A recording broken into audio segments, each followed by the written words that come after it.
Hello, sir. We are Wembley here because we are the election is coming in June, right? So we are running the refugee right campaign. Actually, the refugees are a big issue in the UK. The Tory government continue to oppressing refugees.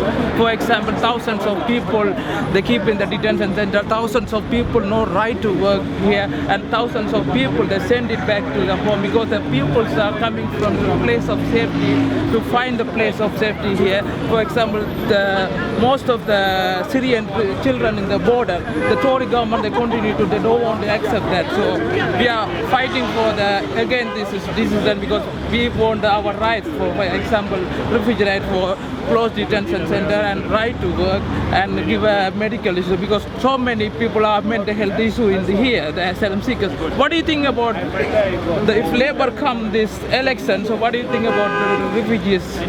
Will be the Labour Party has always respected the rights of refugees. It is absolutely essential that we honour our international commitments and that when people are fleeing persecution in their country of origin, then they have a right to refugee status.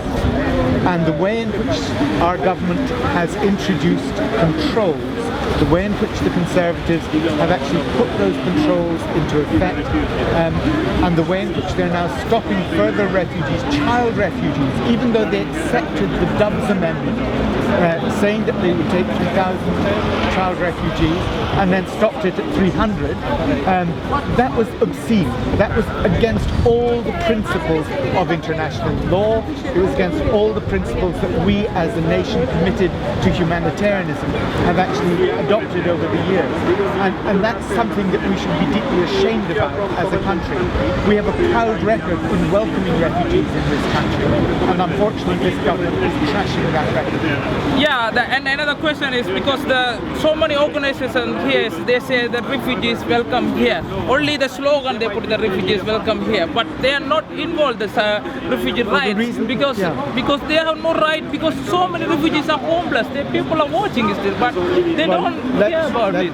Let's be clear that the government has not given the additional funding to local authorities. So local authorities have taken a number of refugees. In fact, Brent has taken many more than the number it would be allocated proportionately. So here in Brent, we've taken a lot of refugees here, but the government has not allocated enough funding to support that. And that, there's no point in saying, well, the local authorities have a responsibility, but they don't have the money to go and meet that responsibility. Now, you talk about homelessness. If somebody is accepted as a refugee, once they're accepted as a refugee, then they have the same rights. If you're an asylum seeker, you don't have the same rights to a home, but if you're a refugee, you do have the same rights. Those rights are then feasible in the same way many British people who have been born here are homeless also. And we're trying to address that through building homes, and that's why our manifesto says that we will be building 1 million new homes in the first term of the Labour government. So it's not that one community should have more rights than the other. If you're a refugee, that's part of being a refugee, that you have those rights, and they must be respected just as if you were a British citizen. Anyway, thank you very much for your cooperation. Thank you.